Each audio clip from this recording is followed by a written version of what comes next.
This story is titled, My Girlfriend Abandoned Her Niece on My Doorstep and Went on a Girls' Trip Without Telling Me. So I called her sister in child services and ended the relationship for good. Hi everyone. Before we dive in, a quick favor. If you enjoy content like this, please hit the subscribe button. It's free, supports the channel, and makes sure you never miss out on amazing. Alright, let's get started. Hi Reddit. You ever feel like life smacks you with a reality check you weren't asking for? That's where I found myself with my now ex-girlfriend, Lexi. For over a year, I thought I was dating someone who had her life together. Turns out she was a lot more self-centered than I ever realized. And let me tell you, I missed all the signs. I'm Jake, 33, and I met Lexi, 29, at a coffee shop about a year and a half ago. It was one of those cute, movie-like moments. She spilled her drink all over the counter, swore under her breath, and I handed her some napkins, while cracking a joke about the baristas making drinks too aggressively. She laughed, and from there, we started talking. She had this effortless charm about her, like she didn't have to try to be the most interesting person in the room. I asked for her number that day, and we hit it off fast. Dates turned into weekends together. Weekends turned into spending most of our time at my place, and before I knew it, we were a couple. Lexi was fun, spontaneous, and the kind of person who could make any situation seem exciting. She always had a story, always had a joke, and always seemed to have this air of confidence that was contagious. But looking back now, there were cracks in that image, ones I completely ignored at the time. One of the first red flags I missed was how Lexi talked about her family. She had an older sister, Emma, who she described as a mess. Emma was a single mom to an 8-year-old daughter, Lily, and Lexi never missed a chance to complain about them. Anytime Emma needed help with Lily, Lexi would go on about how inconvenient it was. She treats me like her personal babysitter, Lexi would say, rolling her eyes. I have my own life, you know? At first, I didn't think much of it. Siblings vent about each other all the time, right? I figured Lexi was just blowing off steam and that it wasn't a big deal. But what stuck out to me was the way she talked about Lily. Most people, when they talk about kids, have at least a little softness in their voice. Not Lexi. She made it sound like Lily was some huge burden. She's not even that hard to handle, I remember saying once. Kids that age just want to play games and eat snacks? How bad could it be? Lexi scoffed. Yeah, but it's not my job, Jake. Emma chose to have a kid, not me. That response stuck with me. I didn't say anything at the time because I didn't want to start a fight, but it felt cold. The way she dismissed her own niece like that rubbed me the wrong way, but I chalked it up to her being frustrated in the moment. The more I think about it, the more I realize how much Lexi liked to frame herself as the victim in every situation. If Emma needed help, Lexi would act like she was doing some massive charity work, like she was a saint for watching her niece for a couple of hours. She'd never admit it, but she loved playing the martyr. And because I didn't know Emma well, I only had Lexi's version of events to go off of. Lexi also had this habit of being vague about her plans. She'd tell me she was busy or had something to take care of, but she'd never go into detail. If I asked, she'd brush it off, like I was prying too much. At the time, I didn't think it was a big deal. She was an independent person, and I respected that. But now I realize she used that vagueness as a way to keep me in the dark about a lot of things. One of the few times I met Emma, I started to see cracks in Lexi's narrative. Emma seemed tired, sure, but she was nice and clearly loved her daughter. She thanked Lexi for helping out and even offered to pay for dinner, which felt weird considering how much Lexi complained about being taken advantage of. After we left, I said, Emma seems nice. I don't know why you make her out to be so difficult. Lexi shrugged. She's fine in small doses. You don't see what I see? I let it go, but looking back, it's clear Lexi was leaving out a lot of context. Another thing I should have picked up on was how Lexi handled responsibility in general. She hated being tied down to anything. If someone asked her to do something that didn't directly benefit her, she'd either find a way to get out of it or do the bare minimum. It was always about what was convenient for her. One time, a friend asked if she could pet sit for a weekend. Lexi agreed, but when the time came, she handed me the key and said, "You're better at this kind of stuff. Can you check on their dog for me?" At the time, I thought it was funny, like she was just being lazy. But now, I see it for what it was. She didn't want to deal with anything that took effort. That laziness bled into how she treated me, too. If we made plans, I was always the one organizing everything. If we had a disagreement, I was always the one who had to smooth things over. Lexi liked to act like she was easygoing, but really, she just didn't want to put in the work. And yet, I kept making excuses for her. I told myself she was just busy or tired, or didn't realize how her behavior came across. I wanted to believe she was the fun, carefree person I'd fallen for, not the selfish, entitled person she really was. The truth is, I was blind to how one-sided our relationship become. I did everything I could to make things work, and Lexi took it all for granted. I didn't see it then, but she wasn't just inconsiderate. She was straight up manipulative. But all of that came to a head. One Friday afternoon, I walked up to my house, expecting nothing more than an empty living room and a peaceful weekend. Instead, I found an 8-year-old sitting on my front steps, holding a tiny pink suitcase and looking at me like I was supposed to have all the answers. "Lily?" I asked, trying to make sense of what I was seeing. She nodded, holding out a piece of paper like it was her ticket to a ride she wasn't sure she wanted. I took it, and there it was. My address scrawled in Lexi's unmistakable handwriting. "She said you'd take care of me this week," Lily said, her voice casual, like this was a normal drop-off ring. I stood there, stunned. Lexi never mentioned, not a word, not a text, nothing. My phone was in my pocket, so I yanked it out to check if maybe I missed something. Nope. No messages, no calls, no warning. Just her niece, sitting on my porch with a suitcase and a note. I crouched down to her level. "Hey, did your aunt say where she was going?" "She said she's going to see her friends," Lily replied, shrugging like it wasn't a big deal. "Friends? What friends? I didn't even know she had plans this weekend." I brought Lily inside, figuring we'd sort this out in a minute. I got her some juice and a granola bar, while my brain scrambled to process what was happening. I tried calling Lexi, but her phone went straight to voicemail. Okay, maybe she was driving or her phone was off. I left a message. "Hey, Lexi, you, left Lily here? Call me back, like immediately." I wasn't sure whether to be angry, confused, or both. Mostly, I was just trying to stay calm for Lily's sake. She was munching her granola bar like this was a totally normal Friday night, and I didn't want to stress her out. After a few minutes of pacing and no callback, I sent a text. "Why is Lily here? Where are you?" Nothing. I decided to ask Lily a few more questions, keeping my tone light so she wouldn't feel like she'd done anything wrong. "So, your mom's at work, right? And Aunt Lexi said she'd watch you?" "Yeah," Lily said. "She said she had to go see her friends, but you'd be fine watching me." Fine? Watching her? Was this some kind of sick joke? I opened the suitcase to see what Lexi had packed for her. Inside, there was one change of clothes, a stuffed animal, a half-empty pack of crayons, and a coloring book. That was it. No snacks, no pajamas, not even a toothbrush. It was like she'd packed in a hurry, barely thinking about what Lily might actually need for the weekend. This wasn't just inconsiderate, it was neglectful. How did she think this was okay?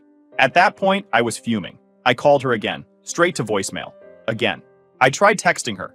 "This is not okay. Call me ASAP." Nothing. I felt a mix of disbelief and fury. Who does this? Who drops a kid off at someone's house without asking first? And not just any kid, her niece. Lily was sitting on the couch, flipping through her coloring book, totally unaware of how furious I was. I took a deep breath and reminded myself that none of this was her fault. She didn't ask to be caught in the middle of her aunt's ridiculous stunt. I sat down next to her and said, "Hey kiddo, how about we figure out dinner? Can we have chicken nuggets?" she asked, her face lighting up. "Sure thing," I said, forcing a smile. I threw some nuggets in the oven and tried to figure out my next move. I didn't have Emma's number, and I barely knew her. The only person who could fix this was Lexi, and she was completely unreachable. While the nuggets cooked, I tried to distract Lily with a movie. She picked some animated flick I'd never heard of, and I sat there pretending to watch while my mind raced. What if Lexi didn't come back tonight? What if she didn't come back tomorrow? How long was this girls' trip supposed to last? I couldn't just sit around and hope she'd show up. After dinner, I went through Lily's bag again, hoping to find some kind of clue. Maybe a note, an itinerary, something. Nothing. All I found was a little sticky note stuck to the inside of her coloring book with Lexi's scrawled handwriting. "Be good. Uncle Jake will take care of you."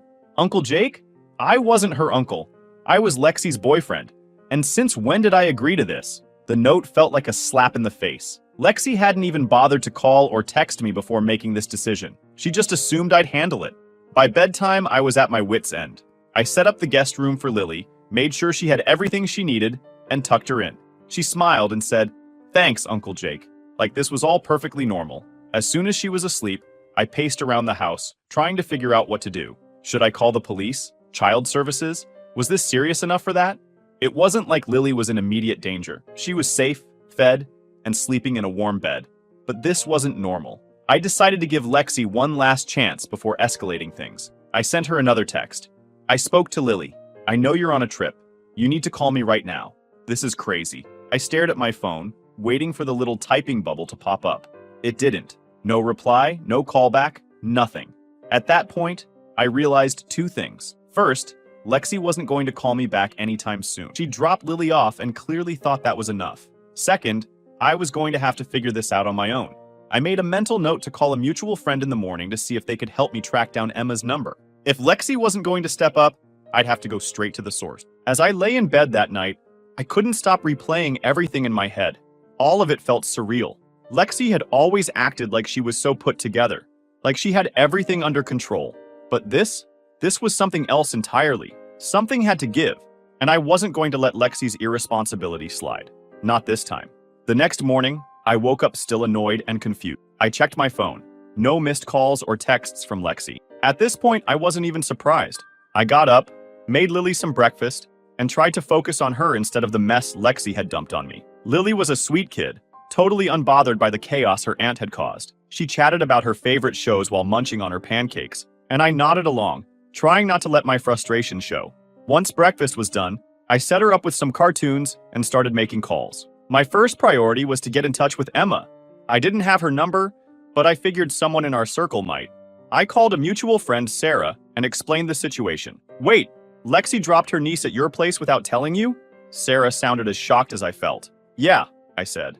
And now she's off on some girls' trip, completely unreachable. Do you have Emma's number?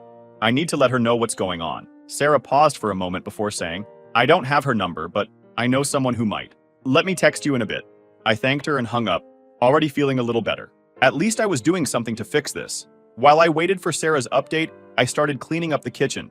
That's when it hit me. I still didn't know where Lexi actually was. She'd told Lily she was visiting friends, but that was vague as hell. I grabbed my phone and decided to do some digging.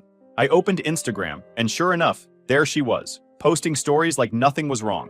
The first one was a selfie by a pool, captioned, "Finally some me time." The next was a boomerang of her clinking glasses with her friends. And the one after that was a group photo with the location tagged, Miami Beach Resort. I felt my blood boil. Lexi wasn't just hanging out with friends, she was living it up at a luxury resort while I was stuck babysitting a child she'd abandoned on my doorstep.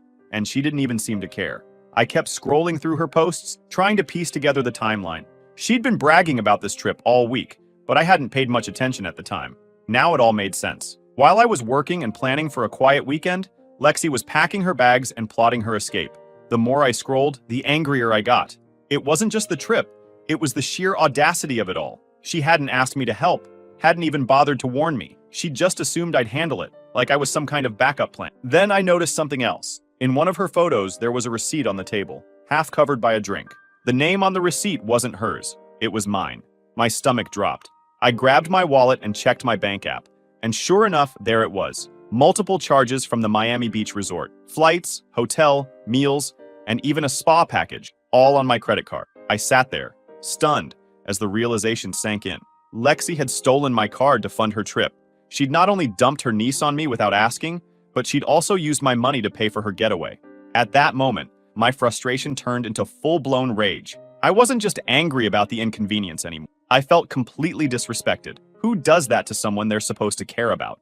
I called my bank immediately and reported the charges as unauthorized. The customer service rep was helpful, walking me through the process of disputing the charges and canceling my card. By the end of the call, I felt a small sense of relief. At least Lexi wouldn't get to enjoy any more of my money. Sarah texted me shortly after, saying she'd found Emma's number through another friend. I called Emma immediately, and when she picked up, I wasted no time explaining what was going on. At first, she didn't believe me. Wait, Lexi left Lily with you? Why would she do that? She said you asked her to babysit while you were at work, I said. But instead of watching Lily, she dropped her at my house and took off for a trip. Emma was silent for a moment before saying, I don't understand. I paid her to watch Lily. Why would she leave her with you? That stopped me in my tracks. You paid her? Yeah, Emma said, her voice tight. I always pay her when she babysits. She made it clear she wouldn't do it otherwise. I didn't know what to say. Lexi had always acted like she was doing Emma a huge favor by watching Lily, but apparently she was getting paid for it. All those times she complained about being taken advantage of? Total lies. Emma apologized over and over, saying she never would have trusted Lexi if she'd known this would happen. She promised to fly home early and asked me to keep Lily safe until she got there. No problem, I said. I'll make sure she's okay. By the time I hung up, I felt like I'd been hit with a truck. Not only had Lexi lied to Emma, but she'd also lied to me about why she was helping her sister in the first place. It wasn't about family, It was about money. And when she couldn't be bothered to fulfill her end of the deal, she dumped Lily on me like I was her personal assistant. I sat down on the couch, staring at my phone, trying to process everything. Lexi had shown me exactly who she was, and it wasn't pretty. She was selfish, entitled, and completely irresponsible. And the worst part? She didn't even seem to care. Lily looked up from her coloring book and smiled at me. "Uncle Jake, can we go to the park later?" "Of course," I said, forcing a smile. At least one of us deserved a good day. After the park, we grabbed some takeout for lunch. While Lily was eating her nuggets and fries, I scrolled through Instagram again, half hoping to see Lexi's post pop up with some kind of clue about when she'd be back. And there it was, a news story. Lexi was lounging by a pool, her sunglasses perched on her head, and the caption read, "Living my best life." I slammed my phone down on the table so hard that Lily looked up, startled. "Sorry, kiddo," I said, forcing a smile. "Just dropped my phone." She nodded and went back to her fries, but I couldn't focus. Lexi wasn't just ignoring me, she was flaunting the fact that she was having the time of her life while I was stuck cleaning up her mess. I tried calling her again, but it went straight to voicemail, just like it had the last dozen times. I left a message, and this time, I didn't hold back. "Lexi, you need to call me. Now this is not okay. I've been watching Lily for over a day without any explanation from you, and I know you're in Miami because you stole my credit card to pay for it. If I don't hear from you soon, we're done. Don't test me on this." I hung up and took a deep breath. I wasn't even sure if she'd listened to the voicemail, but at least I'd gotten my point across. Later that evening, while Lily was watching cartoons, my phone buzzed. I grabbed it so fast I almost dropped it, thinking it might finally be Lexi. Sure enough, it was her. The message was short and infuriating. "Relax, Jake. She's fine with you. Don't be so dramatic." Dramatic? Dramatic. I could feel my blood pressure spike as I stared at her text. She had the nerve to call me dramatic after everything she'd done? I fired back immediately. "This is not about being dramatic. You abandoned your niece without asking me, stole my credit card, and disappeared. This is unacceptable. You need to come back. Now." Her response came almost instantly. "Ugh, Jake, chill out. You're good with kids. It's just for a couple of days." At that point, I wasn't even mad anymore. I was furious. She wasn't just ignoring the problem, she was acting like it didn't even exist. I didn't bother replying. I needed to cool down before I said something I couldn't take back. Instead, I called Emma again to let her know what was going on. "She texted you that?" Emma said, her voice tight with anger. "I can't believe this. She's completely out of control. I'm flying home tomorrow, Jake. Just hang in there a little longer." I told her not to worry and that Lily was fine, which was true. Despite everything, Lily was still her cheerful self, drawing pictures and telling me stories about school. She had no idea the adults in her life were completely losing it. The next day, while I was making breakfast, I got another message from Lexi. This time, it wasn't just her brushing me off. It was an accusation. "You're seriously ruining my trip. I trusted you to handle this, and now you're acting like a child. Grow up, Jake." That was it. I wasn't going to let her twist this around and make me the bad guy. I called her, and this time, she actually picked up. "Finally," I said, my voice sharp. "What the hell is wrong with you, Lexi?" She sighed like I was the one being unreasonable. "You're so dramatic, Jake. I trusted you because you're good with kids. This isn't a big deal. You're just overreacting. I was so mad I could barely think straight. You know what? Don't bother coming back here. We're done. I've had enough of your selfish crap." "Jake, don't be stupid," she said, her voice rising. "You're going to break up with me over this? Seriously? You're such a..." I hung up before she could finish. I wasn't going to sit there and let her insult me after everything she'd pulled. After the call, I blocked her number. I was done letting her push me around and make me feel like I was the crazy one. When Emma's flight landed later that evening, she came straight to my house to pick up Lily. I told her everything that had happened. Emma was livid. "She's going to pay for this," she said, holding Lily close. "I'll make sure of it." After they left, I thought things might finally start to settle down, but I was wrong. This wasn't over, not by a long shot. The chaos Lexi unleashed didn't end the moment I kicked her out of my life. In fact, that's when the fallout truly began. I started by following up with my bank. The customer service rep I spoke to had been great about disputing the charges when I first called, but now they wanted more details for their investigation. I forwarded them screenshots of Lexi's Instagram posts, showing her tagged at the Miami Beach resort, along with copies of my bank statements highlighting the unauthorized charges. "We'll escalate this to our fraud department," the rep told me. "If the charges were made without your authorization, we'll flag them and notify the proper authorities." Hearing that felt like a small victory. Lexi thought she could get away with using my money for her selfish trip, but now it was going on record as fraud. The next call I made was to the Miami Beach resort. I explained the situation to their customer service team, letting them know the charges were disputed because Lexi had used my card without permission. The woman on the other end sounded appalled. I see the reservations, she said. It looks like 2 nights were already completed, but the remaining nights have been canceled. Great, I said. And what happens now? Well, she continued, since the payment is under investigation and flagged as unauthorized, her account here will also be flagged for fraud. She won't be able to book with us in the future. That was the icing on the cake.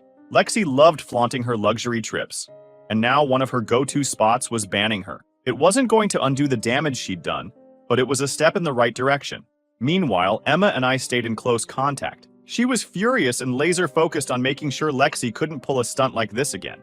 I filed the CPS report, Emma told me during one of our calls. I explained everything, how Lexi agreed to babysit Lily, then abandoned her at your house without asking, and how you had to step in to make sure she was safe. Good, I said. What else can I do to help? They might ask for a statement from you, she said. Having your perspective as someone who was directly impacted will strengthen the case. It didn't take long for CPS to reach out. They wanted me to give a full account of what had happened, and I didn't hold back. I told them how I found Lily on my doorstep, how Lexi ignored my calls and texts for days, and how she left Lily with barely enough supplies for a weekend. She didn't even bother to confirm I was home, I told the caseworker. If I'd been out of town, Lily would have been stranded. The caseworker was taking notes the entire time, occasionally asking clarifying questions. Then they asked about the credit card situation, and I explained how Lexi had used my card to book her trip. I sent them copies of my dispute with the bank and screenshots of Lexi's social media posts, which made it painfully obvious she was living it up on stolen money. This is very concerning, the caseworker said. Thank you for providing these details. We'll follow up with Ms. Lexi as part of our investigation. Hearing that gave me a sense of validation. Lexi couldn't spin this into some harmless misunderstanding when the evidence was piling up against her. Emma wasn't stopping with CPS either. She'd also hired a lawyer to explore legal options, including pressing charges for reckless endangerment. When she called to update me, I could hear the frustration in her voice. I trusted her, Jake, Emma said. I thought she'd finally stepped up and wanted to help with Lily, but she only cared about herself. I'm done giving her the benefit of the doubt. Same here, I said. She's been acting like none of this matters, but she's about to get a reality check. Emma's lawyer was building a strong case, and the evidence I'd provided was a big part of it. Between the CPS investigation, the flagged charges at the resort, and my bank's fraud inquiry, Lexi was getting hit from all sides. But of course, Lexi wasn't going down without a fight. She started messaging mutual friends, spinning her own version of events to make herself look like the victim. According to her, I was overreacting and ruining her life over what she claimed was just a misunderstanding. A few friends reached out to ask what was going on, and I didn't hold back. I sent them the same screenshots I'd sent to CPS. It didn't take long for the truth to spread. One friend, Sarah, summed it up perfectly. Yeah, she's screwed. Nobody's buying her story anymore. Then, one evening, Lexi showed up at my house unannounced. I heard the pounding on my door and knew exactly who it was before I even looked through the peephole. What do you want, Lexi? I said, opening the door just enough to keep her from barging in. This is ridiculous, she snapped. You're ruining my life over one mistake. You didn't have to call CPS, Jake. You didn't have to cancel my trip. Her tone was somewhere between anger and desperation, but I wasn't buying it. One mistake? You dumped your niece at my house without asking, stole my credit card, and disappeared for days. That's not a mistake, Lexi. That's a pattern of selfishness. She rolled her eyes, like I was the one being unreasonable. She's fine, isn't she? You're acting like I abandoned her in the middle of nowhere. She was safe with you. That's not the point, I said, my voice rising. Lexi started to argue, but I wasn't interested in hearing her excuses. We're done, Lexi. You need to leave. She shouted something about me being petty and vindictive as she stormed off, but I didn't care. Let her throw a tantrum. It didn't change the fact that she'd burned every bridge she had. By the end of the week, the fallout was impossible for Lexi to ignore. CPS was fully involved. Her bank account was flagged for fraud at the resort, and Emma's lawyer was preparing to press charges. Even her family was furious with her. Emma told me their mom had called to apologize for Lexi's behavior, saying, she's going to have to learn the hard way. After weeks of chaos, the storm that Lexi unleashed on my life finally started to calm down, but not before she got a front row seat to the consequences of her own selfishness. Watching her downfall was like watching someone trip over their own mess. And honestly, it felt damn satisfying. Let me set the stage. CPS had launched their investigation. The Miami Beach resort flagged her for fraud.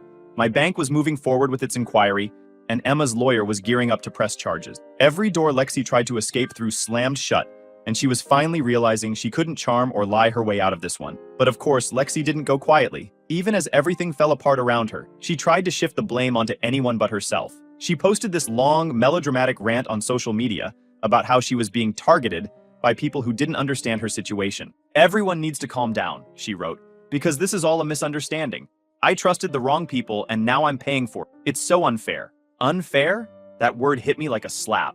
Lexi thought it was unfair that she was being held accountable for abandoning her and stealing my money? She had some nerve. The comments on her post were divided. A few people who didn't know the full story chimed in with sympathy, saying things like, "Stay strong, girl," and "haters gonna hate." But most of the responses weren't so kind. One person wrote, "Didn't you leave your niece with your ex and run off to Miami? That's not a misunderstanding. That's trashy." Another said, "Maybe you should take responsibility for once, instead of blaming everyone else. Just a thought." I didn't comment. I didn't need to. Lexi was burying herself with every word she posted. Meanwhile, Emma and I kept in touch as things progressed. CPS didn't mess around. They interviewed Lexi, and according to Emma, it didn't go well for her. "She tried to play it off like she didn't know it was a big deal," Emma told me during one of our calls. But the caseworker wasn't buying it. They told her straight up that abandoning Lily like that was neglect, and they're recommending mandatory counseling if she wants to stay in her life. Hearing that made my day. Lexi had spent so long acting like she could do whatever she wanted, but now she was finally being forced to face reality. But it didn't stop there. Emma's lawyer was relentless, gathering evidence and building a case for reckless endangerment. Lexi's careless actions had put Lily in a vulnerable position, and that wasn't something Emma or the law was going to overlook. And then there was the financial side of things. My bank officially ruled the charges Lexi made on my credit card as fraud, and they refunded every cent. The Miami Beach resort? They blacklisted her completely, and I heard through the grapevine that they'd flagged her name in their system so she couldn't even try to book under a different card. She'd burned bridges with everyone. Her family wasn't speaking to her. Her friends were distancing themselves, and she was basically persona non grata in every circle she used to move in. One of the most satisfying moments came when Emma updated me about her lawyer's next steps. Emma's lawyer filed the paperwork, and the case moved forward. Lexi tried to play the victim, but the evidence was overwhelming. All of it painted a clear picture of someone who cared more about themselves than anyone else. I didn't have to testify in court, but I was ready to, if it came to that. The thought of Lexi squirming under questioning was enough to put a smile on my face. In the end, the court ruled in Emma's favor. Lexi was ordered to attend mandatory counseling, pay a hefty fine, and complete a parenting class if she wanted to have any future involvement in Lily's life. The reckless endangerment charges didn't lead to jail time, but they were enough to leave a permanent mark on her record. Emma told me that Lexi broke down in tears when the judge handed down the decision, but I couldn't bring myself to feel sorry for her. She had every chance to do the right thing and fix her mistakes, but instead she doubled down and tried to play the victim. As for me, life has been a lot quieter since I cut Lexi out. Sure, there were some awkward moments when mutual friends tried to drag me into the drama, but most people saw through her BS. "Jake, I had no idea she was like that," one friend said after I showed them the screenshots. "You dodged a bullet, man!" And they were right. Losing Lexi was the best thing that could have happened to me. I'm still in touch with Emma and Lily. In fact, I recently went to one of Lily's soccer games. She ran up to me afterward, grinning ear to ear, and said, "Uncle Jake, did you see my goal?" I laughed and said, "Of course I did. You crushed it out there." Moments like that remind me why I stood my ground. Lily deserves better than someone like Lexi, and Emma is doing everything she can to make sure she gets it.